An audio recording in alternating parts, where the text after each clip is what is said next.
अभी हाल ही में एक तूफान आया, मोन्था, नाम सुना? अब सवाल ये है कि इतने खतरनाक, इतने विनाशकारी तूफान का नाम इतना प्यारा सा क्यों है?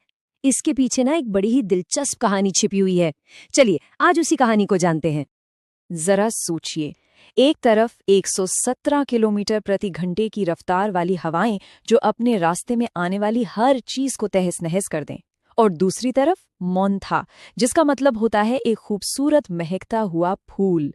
मजे की बात यह है कि ये दोनों एक ही चीज हैं, और यही अजीब सा विरोधाभास हमारी आज की पड़ताल का केंद्र है। तो नाम की पहेली पर आने से पहले ये समझना जरूरी है कि हम जिस तूफान की बात कर रहे हैं वो असल में कितना ताकतवर था।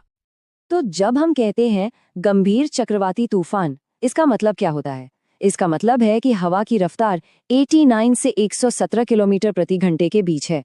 ये कोई मामूली हवा का झोंका नहीं है, ये वो ताकत है जो सचमुच में तबाही मचा सकती है। तो हुआ ये कि मोन्था बना बंगाल की खाड़ी में, और वहां से पश्चिम की तरफ बढ़ते हुए ये आंध्र प्रदेश के तट से टकराया। और इसका असर सिर्फ वहीं तक नहीं रुका, इसने भारत के कई और तटीय इलाकों पर भी अपना असर दिखाया। चलिए अब वापस उसी सवाल पर आते हैं जिसने हमें यहाँ तक पहुंचाया।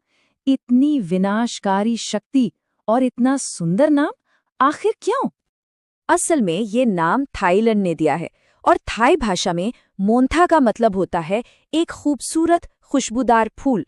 कितना अजीब लगता है ना, एक तरफ तबाही है और दूसरी तरफ इतनी नजाकत। तो सवाल तो बनता है कि कोई इतनी विनाशकारी चीज को इतना प्यारा नाम क्यों देगा? क्या ये बस यूं ही रख दिया गया? नहीं, इसका जवाब एक बहुत ही सोची समझी अंतरराष्ट्रीय व्यवस्था में छिपा है।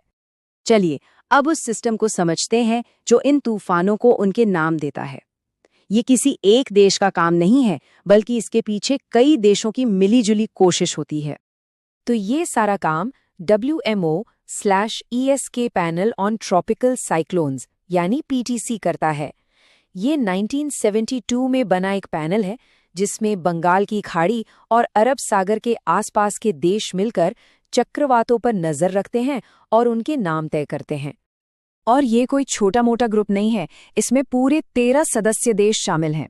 Bangladesh, Bharat, Iran, Maldives, Myanmar, Oman, Pakistan, Qatar, Saudi Arab, Sri Lanka, Thailand, UAE और यमन। मतलब ये एक बहुत बड़ा अंतर्राष्ट्रीय सहयोग है। और इस पूरी प्रक्रिया में हमारे अपने भारत का मौसम विज्ञान विभाग यानी IMD एक बहुत ही अहम भूमिका निभाता है। ये दुनिया के उन 6 खास मौसम विज्ञान केंद्रों में से एक है जो इस पैनल के साथ मिलकर काम करते हैं। अच्छा, अब नाम चुनने के जो नियम है ना, वो भी बड़े सीधे और साफ हैं। पहला, नाम न्यूट्रल और छोटा होना चाहिए, ज्यादा से ज्यादा 8 अक्षरों का। दूसरा, नाम का किसी भी राजनीति या धर्म से कोई लेना देना नहीं होना चाहिए। और तीसरा, जो कि सबसे जरूरी है, नाम ऐसा हो जिसे हर कोई आसानी से बोल सके। ठीक है, तो हमने ये तो समझ लिया कि नाम कैसे रखा जाता है, पर अब सबसे बड़ा सवाल, आखिर इसकी जरूरत ही क्या है? एक नाम इतना जरूरी क्यों है? क्या ये सिर्फ एक पहचान है या इसका कोई बहुत गहरा मकसद है? असल में किसी तूफान को नाम देना सिर्फ पहचान से कहीं ज्यादा है। ये जिंदगियां बचाने का एक बहुत जरूरी तरीका है। अब देखिए, जब एक ही समय पर कई तूफान चल रहे हों तो नाम रखने से कोई कंफ्यूजन नहीं होता। मीडिया आसानी से सही जानकारी दे पाता है, लोगों को चेतावनी याद रखने और उसे दूसरों तक पहुंचाने में आसानी होती है, और इन सबसे समुदायों को तैयारी करने के लिए सही वक्त और सही जानकारी मिल जाती है। तो कुल मिलाकर इस पूरी कवायद का एक ही मकसद है, आपदा प्रबंधन को और बेहतर बनाना और लोगों तक खतरे की जानकारी साफ साफ पहुंचाना। एक छोटा सा, आसानी से याद हो जाने वाला नाम एक ताकतवर हथियार बन जाता है। तो मोन्था यानी एक फूल का नाम हमें ये सिखाता है कि जब प्रकृति अपनी असली ताकत दिखाती है तो हमारा आपसी सहयोग ही हमारी सबसे बड़ी ढाल बनता है। और ये सोचने पर मजबूर करता है कि दुनिया में ऐसी और कौन सी छिपी हुई प्रणालियां हैं जहां देश मिलकर चुपचाप हमारी दुनिया को बेहतर और सुरक्षित बनाने में लगे हुए हैं।